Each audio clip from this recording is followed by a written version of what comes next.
Од 20 ноември, ако се остварат најавите, производителите на тутун своите количини може да ги носат на откупните пунктови, бидејќи официјално откупот ќе започне. По сите минатогодишни проблеми, откупни нерегуларности и пролонгирање на роковите, овој пат тутунарите очекуваат нормална купопродажна постапка. Очекувате, речја, тие што одат по селата, вика, има шанса, вика, оваа година добри цени ќе биде, вика. И нема да остане, вика, и ланскиот ќе земе, и овај годишниот, вика. Значи ќе биде фер. Ќе биде, вика.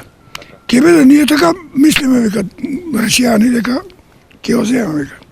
Па сега колку ќе биде, од дека да знаеме. Добро, да испод 200 динар, да едно по друго, едно на друго, значи по 200 динар се пане, па добро што. Вика за оваа година викат дека поубаво селото бил, али до дека да не почнат, не знам сега. На овие старите они има сето светото. Испод барем и 250 надел просек да не е. Оти многу работа. За разлика од лани, некои од критериумите за проценка се изменити, што за производителите е позитивен момент.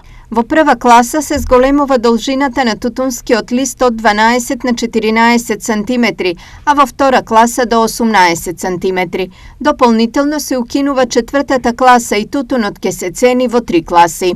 Информираат од тутунарските здруженија. Се очекува род од 18 до 20.000 тони. Просечната цена да не биде под 220 денари за килограм. Годинава има помал род, но поголем квалитет. Според тутунарите, клучната улога во откупот на тутунот треба да ја одиграат поверениците на вагите и земјоделскиот инспекторат, чија надлежност е контрола на состојбите на теренот, околу откупот и реалноста на проценките.